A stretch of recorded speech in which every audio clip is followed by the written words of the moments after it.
সারা পৃথিবীর দিকে একটু যদি চেয়ে দেখেন, সারা পৃথিবীকে নিয়ে একটু যদি ভাবনা চিন্তা করেন, তো দেখবেন যে আল্লাহর দয়া পাওয়ার জন্য পৃথিবীতে মানুষ হাজারো পথ বানিয়ে নিয়েছে। আছে না নেই? আছে না নেই? দেখবেন কিছু মানুষ মাথায় রেখেছে বড় বড় চুল, মুখে রেখেছে বড় বড় দাড়ি, আবার এখানে বড় বড় মুছ সমান হারে বাড়িয়েছে। বাড়ানোর পরে তারা আবার ঘাড়ে একটা ঢোল ঝুলায়, ঢোলে বাড়ি মারে, গান বলে, আর গাঞ্জার কলকিতে টান মারে, আর বলে নবীজি আশিকো বানায়া কই গেলেন হারায়া। বলে না বলে না? কথা বলেন, বলে না বলে না? এদের যদি জিজ্ঞাসা করেন যে তুমি গাঞ্জার কলকিতেও টান দাও, আবার তুমি নবীর আশিকও দাবি করো, কেন রে? তখন সে বলবে এইরকম ভাবে চললে আল্লাহকে পাবো, এইরকম ভাবে চললে আল্লাহকে পাবো। এদের একটা আসর বসেছিল ওই বাংলাদেশের কুষ্টিয়াতে লালন শাহের মাজারের কাজে। যারা এই যত শ্রেণীর আছে সারা পৃথিবীতে তারা সেখানে জমা হয়। তাদের দাবি তারা ওই রকম ভাবে চললে নাকি আল্লাহর দয়া পাবে। আল্লাহর দয়া পাওয়ার জন্য আর এক রকমের লোককে দেখাচ্ছে আপনাকে, শোনেন। আর এক রকমের লোক, এই লোকগুলো আপনি রাজস্থানের মাটিতে পাবেন বেশি। কোথায় পাবেন? রাজস্থানের মাটিতে। যারা পুরুষ মানুষ, অথচ হঠাৎ করে একদিন তার বিবিটাকে বাড়ি থেকে বের করে দেয়। বিবিটাকে বের করে দিয়ে হাতে চুড়ি পরে, গলাতে হার পরে, নাকমাছি পরে, কানমাছি পরে, দাড়ি দোরা যা আছে সবকে চেঁচে ছুটে ফেলে দেয়। শাড়ি সায়া ব্লাউজ পরে নাই, নিয়ে একটা মহিলা সেজে নাই, নিজের বিবিটাকে বাড়ি থেকে বের করে দেয়। যদি জিজ্ঞাসা করা হয় এমনটা কেন করছো, তখন সে আপনাকে বলবে যে আমি স্বপ্ন দেখেছি রবের সঙ্গে বিবাহ হয়েছে। বলেন নাউজুবিল্লাহ। তার দাবি তার নাকি আল্লাহর সাথে বিবাহ হয়েছে। আর সে বলে আমি যদি এখন নিজেই রবের বউ হয়ে যাই তা আমার আবার কিসের বড় প্রয়োজন? ওই রকম করে জিন্দেগি যাপন করে। আচ্ছা বলেন তো, ওই রকম করে জিন্দেগি যাপন করা কিন্তু সহজ নয়, কঠিন একটা ব্যাপার। সে ওই রকম করে জিন্দেগি যাপন করলো কেন? শুধুমাত্র আল্লাহর দয়া পাওয়ার জন্য। কার জন্য? আল্লাহর দয়া পাওয়ার জন্য। আর এক শ্রেণীর মানুষকে আপনাকে দেখায়, খুব ভালো করে দেখেন। এই যে দেখছেন চেহারার মানুষ, মুখে দাড়ি, গায়ে পাঞ্জাবি, সুন্দর সাদা লেবাস, এই ধরনের মানুষ কিছু আছে যারা পেশাব করলো কিন্তু পানি ব্যবহার করলো না।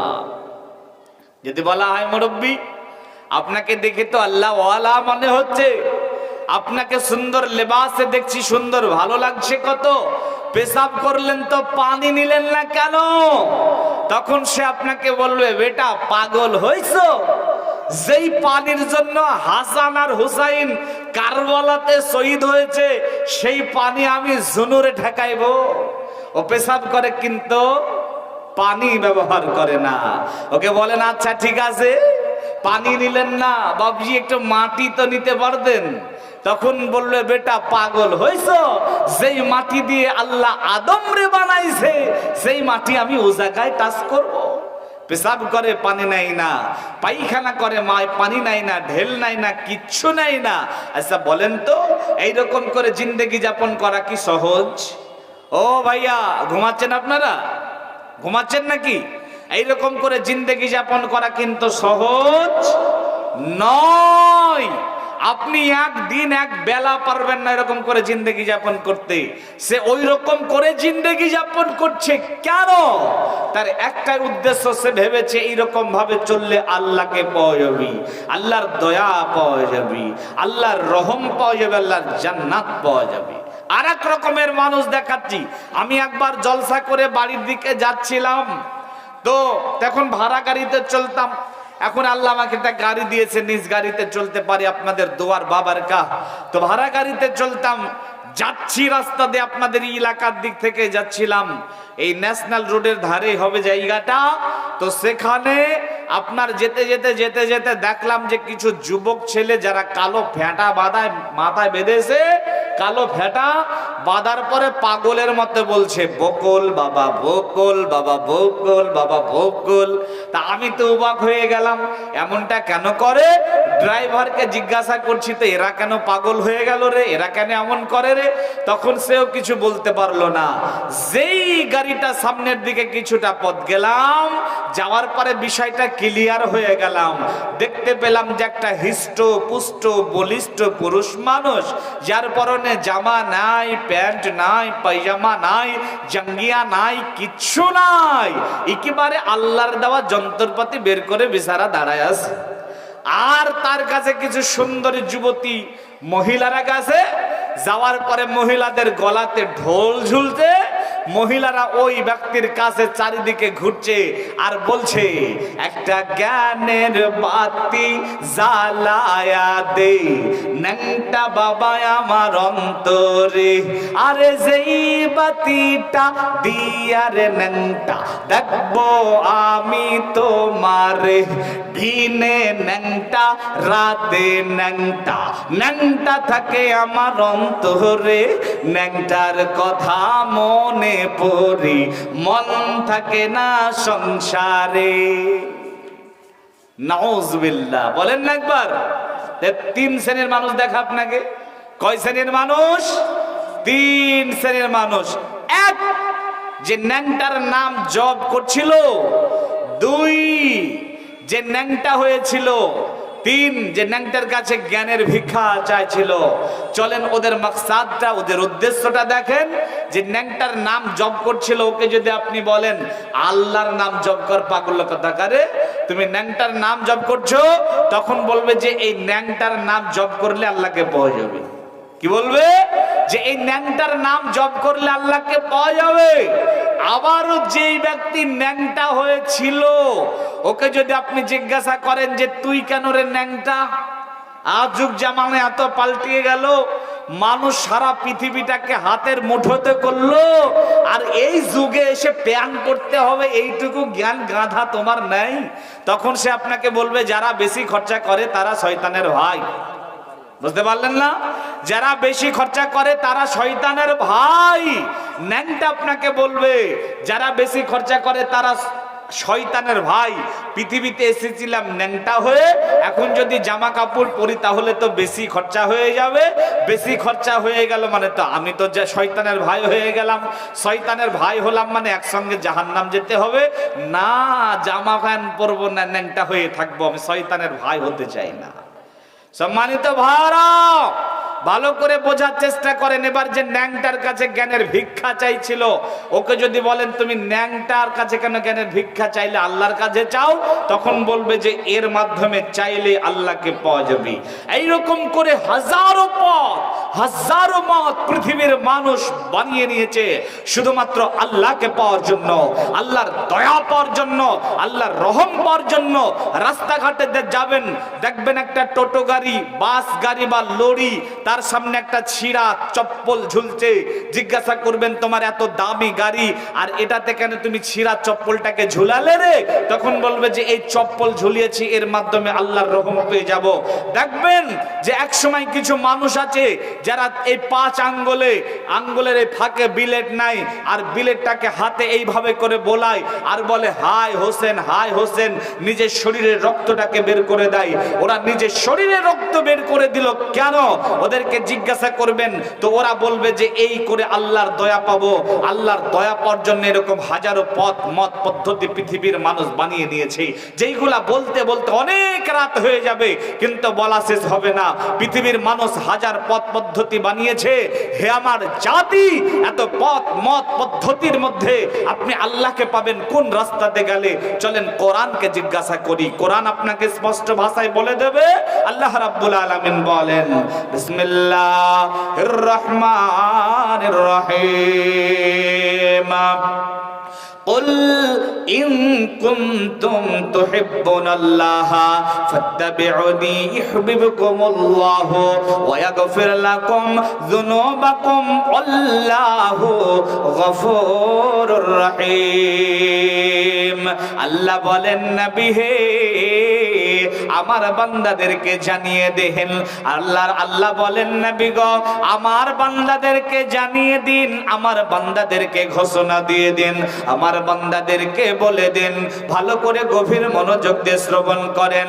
আল্লাহ বলেন নবী হে আমার বান্দাদেরকে আপনি জানিয়ে দিন, ইন কুনতুম তুহিব্বুন আল্লাহ, তারা যদি আমাকে ভালোবাসতে চায়, তারা যদি আমাকে পেতে চায়, তারা যদি আমার রহম পেতে চায়, তারা যদি আমার ভালোবাসা পেতে চায়, নবী গো আপনি তাদেরকে জানিয়ে দেন ফাত্তাবিউনি, তারা যেন আপনার ইত্তেবা করে, আপনার দেখানো পথে চলে, আপনার পথ মত পদ্ধতিতে চলে, আপনার আইডিয়ালটা যেন তার জীবনে মডেল বানিয়ে নেয়।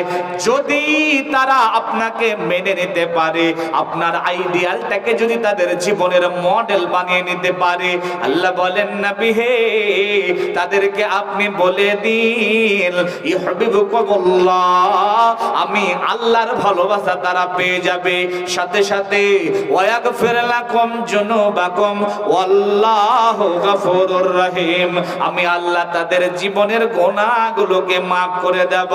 অতএব বন্ধুরে আমার ভালো করে বুঝে নিতে হবে, যদি আমরা আল্লাহকে পেতে চাই, যদি আমরা আল্লাহর দয়া পেতে চাই, তাহলে একটাই পথ, একটাই মত, একটাই পদ্ধতি, একটাই রাস্তা, সেটা হলো মুহাম্মদ সাল্লাল্লাহু আলাইহি সাল্লামকে মেনে নেওয়া, তার আদর্শটাকে মেনে নেওয়া, তার আইডিয়ালটাকে নিজের জীবনের মডেল বানিয়ে নেওয়া। যদি আপনি মুহাম্মদ সাল্লাল্লাহু আলাইহি ওয়াসাল্লামের আইডিয়ালটাকে নিজের জীবনের মডেল বানিয়ে নিতে পারেন, তাহলে আল্লাহর দয়া পেয়ে যাবেন, আল্লাহর ভালোবাসা পেয়ে যাবেন। ও নবীর উম্মতের দল, আল্লাহর গোলামেরা ভালো করে বোঝার চেষ্টা করেন। আল্লাহকে যদি পেতে চাই, ঈসা আলাইহিস সালামকে আল্লাহর সন্তান বানাবার মাধ্যমে আল্লাহকে পাওয়া যাবে না, যাবে না, যাবে না। মারিয়াম আলাইহিস সালামকে আল্লাহর স্ত্রী বানাবার মাধ্যমে আল্লাহকে পাওয়া যাবে না। উজাইর আলাইহিস সালামকে আল্লাহর সমকক্ষ বানাবার মাধ্যমে আল্লাহকে পাওয়া যাবে না, যাবে না, যাবে না। হাত দিয়ে মূর্তি তৈরি করে তার সামনে মাথা নত করে ইয়া দেবী সর্বভূত নমস্তিত সংহারিতে নমস্তিত বহুরূপী নমস্তিত নমস্তে সাই, নমস্তে সাই, নমস্তে সাই, নমস্তিত নমো নমঃ, এইরকম করে তার পূজা করে আল্লাহকে পাওয়া যাবে না। কোন পীর সাহেবের মাজারে চাদর বিছিয়ে আগরবাতি জ্বালিয়ে আল্লাহকে পাওয়া যাবে না, যাবে না, যাবে না, যাবে না। কোন ইমামের অন্ধ মুকাল্লিদ হয়ে আল্লাহকে পাওয়া যাবে না। ইমাম আবু হানিফার অন্ধ মুকাল্লিদ হয়ে আল্লাহকে পাওয়া যাবে না। ইমাম শাফির অন্ধ মুকাল্লিদ হয়ে আল্লাহকে পাওয়া যাবে না। ইমাম মালিকের অন্ধ মুকাল্লিদ হয়ে আল্লাহকে পাওয়া যাবে না। ইমাম হিম্বালের অন্ধ মুকাল্লিদ হয়ে আল্লাহকে পাওয়া যাবে না, যাবে না, যাবে না। ও আমার জাতি শুনে নাও, শুনে নাও, শুনে নাও, আল্লাহকে পাওয়ার একটাই রাস্তা, আল্লাহকে পাওয়ার একটাই পথ, আল্লাহকে পাওয়ার একটাই পদ্ধতি, সেটা হলো মুহাম্মদ সাল্লাল্লাহু আলাইহি ওয়াসাল্লামের আদর্শ মেনে নিতে হবে। আশা করি বুঝতে পেরেছেন। আল্লাহর দয়া পাওয়ার একটাই রাস্তা, সেটা হলো মুহাম্মদ সাল্লাল্লাহু আলাইহি সাল্লামের আদর্শ মেনে নিতে হবে। মুহাম্মদ সাল্লাল্লাহু আলাইহি সাল্লামের আইডিয়াল মেনে নিতে হবে। আপনার উঠার জীবন, চলার জীবন, বসার জীবন, আপনার সাংসারিক জীবন, আপনার অর্থনৈতিক জীবন, রাষ্ট্রীয় জীবন, সব ক্ষেত্রে একজন নেতা রয়েছেন, একজন আদর্শবান ব্যক্তি রয়েছেন। তিনি আর কেউ নন, তিনি হলেন মুহাম্মদ সাল্লাল্লাহু আলাইহি সাল্লাম। তিনার আদর্শ মোতাবেক যদি আপনি চলতে পারেন, আল্লাহর কোরআন বলছে, আল্লাহ বলেছেন যে আল্লাহর দয়া পাবে, আল্লাহর দয়া তুমি পেয়ে যাবে, অন্য কোন রাস্তাতে আল্লাহর দয়া পাবে না।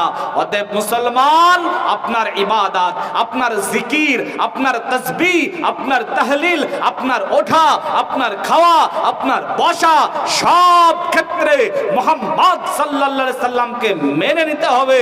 তবে আপনি আল্লাহর দয়া পাবেন, আল্লাহর ভালোবাসা পাবেন, আল্লাহর করুণা পাবেন, আল্লাহর রহম পাবেন। ভাইয়া, আপনি হয়তো বলবেন যে মৌলভী সাহেব, যে আপনারা মৌলভী সাহেব তাই কথা বলছেন, এখানে আলেম বসে আছে তিনিও বলছেন, সভাপতি সাহেব তাও বলছেন, আপনারা আলেম মানুষ তার জন্য বলছেন মুহাম্মদ সাল্লাল্লাহু আলাইহি সাল্লামকে মানলে আল্লাহকে পাওয়া যাবে। তো চলেন আপনাকে একটা হাদিস শোনাই। পৃথিবীর নিকৃষ্ট ব্যক্তি সেও বলছে যে মুহাম্মদ সাল্লাল্লাহু আলাইহি সাল্লামকে মানলে আল্লাহকে পাওয়া যাবে। শুনেন হাদিস, ফাতেমা বিনতে কায়েস রাদিয়াল্লাহু তাআলা আনহা বলেন, সামিতু মুনাদি ইউনাদিয়াস সালাতুল জামি, নবীর উম্মতের দল, আল্লাহর গোলামেরা ভালো করে শ্রবণ করে নেন। ফাতেমা বিনতে কায়েস রাদিয়াল্লাহু তাআলা আনহা বলেন, সামিতু মুনাদি ইউনাদি as-salatul jami, আমি আমার বাড়িতে ছিলাম তো একজন ঘোষণাকারী ঘোষণা করছে সালাত আরম্ভ হয়ে যাচ্ছে, নামাজের সময় হয়ে যাচ্ছে। ফাখারাজতু ইলাল বাইত, আমি আমার বাড়ি থেকে বের হয়ে গেলাম। ফাসাল্লাইতু মা'আর রাসূল সাল্লাল্লাহু আলাইহি সাল্লাম, আল্লাহর নবীর সঙ্গে সালাত আদায় করলাম। নবীর উম্মতের দল, আল্লাহর গোলামেরা ভালো করে শ্রবণ করে নেন। ফাতেমা বিনতে কায়েস রাদিয়াল্লাহু তাআলা আনহা বলেন, ফালাম্মা ইফরাগুস সালাহ, যখন সালাত শেষ হয়ে গেল, জালাসা আলা মিম্বারিহি, আল্লাহর নবী মিম্বারের উপরে উঠে বসলেন। ওয়া হুয়া ইউজাহি, আল্লাহর নবী মৃদু হাসছিলেন। আল্লাহর নবী হালকা হাসি মুখে মিম্বারের উপরে উঠে বসলেন। উঠে বসার পরে তিনি বললেন, মুসাল্লিরা, ও আমার সাহাবারা, তোমরা নিজ নিজ নিজ নিজ জায়গায় বসে যাও। আমরা নিজ নিজ জায়গায় বসে গেলাম। এবারে তিনি বলেন, হাল তাদরুনা, তোমরা কি জানো মা জামাতুকুম, কেন তোমাদেরকে বসতে বললাম, কেন তোমাদেরকে জমা হতে বললাম? তখন সাহাবায়ে কেরাম বলছেন, আল্লাহ ওয়া রাসূল আলাম, আল্লাহ রাসূল ভালো জানেন। আল্লাহর নবী বলেন, ওলে রাগিবিনা ওলে রাহিবিনা, ওরে আমার সাহাবারা শোনো, জান্নাতের কিছু কথা তোমাদেরকে বলবো, জাহান্নামের কিছু ভয়ানক কথা বলবো, এই জন্য বসতে বলে নাই। ওয়ালাকিন্না জামাতুকুম, এই জন্য বসতে বলেছি। লিআন্না তামিমদারি হুয়া রাজুলুন নাসারিয়া, তামিমদারি একজন নাসারি মানুষ আমাকে একটা হাদিস শুনিয়েছে। ইফকাল্লাযী কুনতু আহদুসাকুম, আমি তোমাদেরকে সেই হাদিসটা শোনাবো, যার জন্য বসতে বলেছি। বন্ধুরে আমার, তামিমদারি একজন নাসারি মানুষ বিশ্বনবীর কাছে আসার পরে বলছে, দয়ার নবী গো, আমরা লাখ আর জাজিম, এই দুইটা গোত্রের 30-60 জন মানুষ আমরা একবার সফর করতে গেছিলাম। আমরা যেমন দীঘা সফর করতে যাই, দার্জিলিং যাই, তো তামিমদারি বলছেন যে আমরা সমুদ্রে সফরের জন্য গেলাম গো দয়ার নবী। সঙ্গে আমরা 60 জন মানুষ, দুইটা গোত্রের একটা বড় স্টিমার নিলাম, তার উপরে চড়ে বসলাম, স্টিমারটাকে চালাতে আরম্ভ করে দিলাম।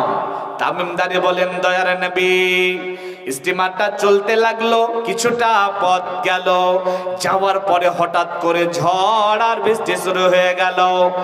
ঝড় তুফান এত পরিমাণে হতে লাগলো, 1 মাস যাবত হতে লাগলো। 1 মাস একই ভাবে হলো, তো আমরা আমাদের স্টিমারটাকে কন্ট্রোল করতে পারলাম না। ইচ্ছা মতো যেদিকে ইচ্ছা সেদিকে যেতে লাগলো, যেদিকে ইচ্ছা সেদিকে চলে গেল। তামিমদারি বলছেন, দয়ার নবী গো, আমরা 1 মাস পরে কুল কিনারা পেলাম, 1 মাস পরে রাস্তা পেলাম, সেটাকে ধরে হাঁটতে আরম্ভ করলাম। কিছুটা রাস্তা গেছি, যেতে যেতে যেতে যেতে দেখি যে আমাদের রাস্তাটা একটা পশুতে আটকে রেখেছে, ঘিরে রেখেছে। পশুটা আজব পশু, শুধু লোম দিয়ে ঢাকা। সে সামনের দিক করে দাঁড়িয়ে আছে নাকি পিছনের দিক করে দাঁড়িয়ে আছে বুঝতে পারছি না, লোম দিয়ে পুরোটাই ঢাকে আছে। পশুটাকে বললাম, ওয়াইলুকুম মান আনতা, তোমার ক্ষতি সাধনা করছি, কে তুমি আমাদের রাস্তাটাকে আটকে রেখেছ? তখন পশুটা বলছে, আনাল জাসসাসা, আমি হলাম একজন গোয়েন্দা। তো শুনেন, বিশ্বনবী বলছেন, লা ইয়াদখিলু, কেউ প্রবেশ করবে না, আহাদাম মিনকুম, তোমাদের মধ্যে, আমালুহুল জান্নাত, তার আমল দে জান্নাতে।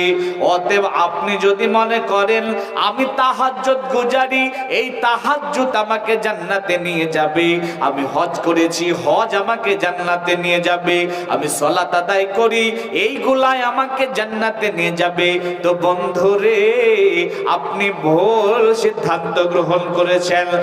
হাদিস বুখারী মুসলিমের, তিনি বলছেন কোন মানুষ তার আমল দিয়ে জান্নাতে যাবে না। নবীর উম্মতের দল, আল্লাহর গোলামেরা ভালো করে বোঝার চেষ্টা করেন। বিশ্বনবী বলছেন ওয়ালা ইউজিরুহু মিনান নার, এমন কি জাহান্নাম থেকেও বাঁচাবে না। জান্নাতে তো নিয়ে যাবে না, যাবে না, যাবে না, জাহান্নাম থেকেও বাঁচাবে না। এবারে বিশ্বনবী বলছেন ওয়ালা আনা, এমন কি আমিও আমার কোন আমল দিয়ে জান্নাতে যাব না, আমি আমার কোন আমল দিয়ে জাহান্নাম থেকে বাঁচতে পারবো না। আল্লাহর নবী কত ইবাদত করেছেন, আল্লাহর নবীর দিন রাত ইবাদতে কাটিয়েছেন, তিনি ঘুমন্ত অবস্থাতেও ইবাদত করেছেন।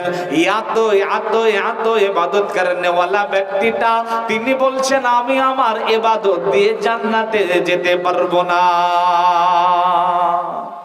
আপনি বলবেন যে মৌলভী সাহেব কেমন ওয়াজ শুরু করলেন, ইবাদত দিয়ে জান্নাতে যাব না। আমি তো আর নিজ থেকে বলছি না, হাদিসের তরজমা করছি। আলেম ওলামা বসে আছে, ব্যাখ্যাও না, শুধু তরজমা করছি। লা মানে না, ইদখিলু মানে প্রবেশ, লা ইদখিলু মানে প্রবেশ করবে না। আহাদাম মিনকুম, তোমাদের মধ্যে, আমালুহুল জান্নাহ, আমল দিয়ে জান্নাতে, ওয়ালা ইউজিরুহু মিনান নার, জাহান্নাম থেকে বাঁচবে না।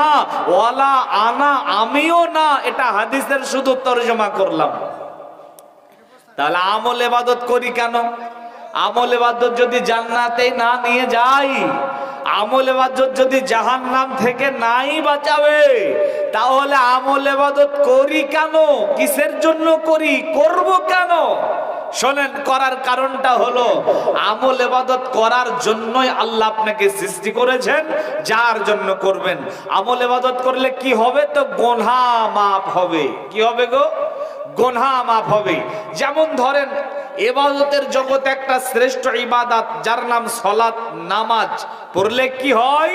বিশ্বনবী বলছেন ইন্নাল আবদা ইউসাল্লি, আল্লাহর কোন বান্দা যখন সালাতে দাঁড় হয়, আপনি যখন সালাতে দাঁড়ালেন, আপনি যখন নামাজ আরম্ভ করলেন, আল্লাহু আকবার এই বলে যখন নামাজ আরম্ভ করলেন, তো বিশ্বনবী বলছেন খতায়াহু মারফাতুন আলা রাসিহি, বান্দার যত পাপ আছে, হাত যত পাপ করেছে, পা যত পাপ করেছে, অঙ্গ প্রত্যঙ্গ যত পাপ করেছে, প্রত্যেকটা পাপ এবার মাথার উপরে উঠে যাবে।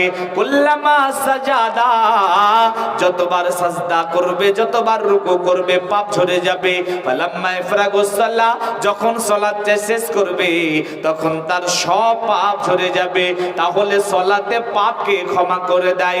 সিয়াম পালন করলে কি হয়? তো বিশ্বনবী বলছেন তার জীবনের সব গুনাহ মাফ হয়ে যায়। তাহাজ্জুদ আদায় করলে কি হয়? গুনাহ মাফ হয়ে যায়। হজ করলে কি হয়? তো গুনাহ মাফ হয়ে যায়। যদি আপনি ভাবেন এইগুলা করে জান্নাতে যাব, তো বন্ধুরে ভুল সিদ্ধান্ত গ্রহণ করেছেন। বিশ্বনবী বলছেন আমল ইবাদত জান্নাতে নিয়ে যাবে না। শয়তান আমল ইবাদত করেছিল না? এটা কথা বলেন আপনারা, করেছিল তো না গো? করেছিল। শয়তান আমল ইবাদত করার পরে কোথায় যাবে? তো শয়তানকে জাহান্নাম যেতে হবে, এটা সবাই জানে। এত পরিমাণ আমল ইবাদত করে শয়তান জাহান্নাম গেল কেন, যাবে কেন? তার অ্যানসারটা বলছি, তার আগে হাদিসের শেষ অংশটা শুনে নেন। বিশ্বনবী বলছেন ইল্লা বি রাহমাতি, যে জান্নাতে নিয়ে যাবে, যে আমাদেরকে জাহান্নাম থেকে বাঁচাবে, তার নাম হচ্ছে আল্লাহর দয়া, তার নাম হচ্ছে আল্লাহর ভালোবাসা, তার নাম হচ্ছে আল্লাহর করুণা। শয়তান এত আমল ইবাদত করার পরে জাহান্নাম যাওয়ার কারণ হলো শয়তান আল্লাহর রহম থেকে বঞ্চিত হয়েছিলেন। তাহলে ইবাদত শুধু করলে হবে না, ইবাদত করছেন আল্লাহর দয়া থেকে নিরাশ হয়ে ইবাদত করলে হবে না। আল্লাহর দয়ার মাধ্যমে জান্নাত যেতে পারবেন, আল্লাহর দয়ার মাধ্যমে জাহান্নাম থেকে বাঁচতে পারবেন। আল্লাহর দয়ার পাওয়ার দেখালাম আপনাকে। এবার আসেন আলোচনার ভাইটাল এবং মূল পয়েন্ট, কেউ উঠে চলে যাবেন না। সেটা তাহলে আল্লাহর দয়াটা পাওয়া যাবে কি করে? আল্লাহর দয়া পাওয়ার রাস্তা কোনটা, আল্লাহর দয়া পাওয়ার পথ কোনটা, যেই দয়ার মাধ্যমে জান্নাতে যাব, যে দয়ার মাধ্যমে জাহান্নাম থেকে বাঁচতে পারবো, ওই আল্লাহর দয়া পাওয়ার রাস্তা কোনটা চলেন আপনাকে আমি দেখাই। তার আগে দুই একটা কথা শুনে নেন। আজকে যদি আপনি সারা পৃথিবীর দিকে একটুখানা লক্ষ্য করেন,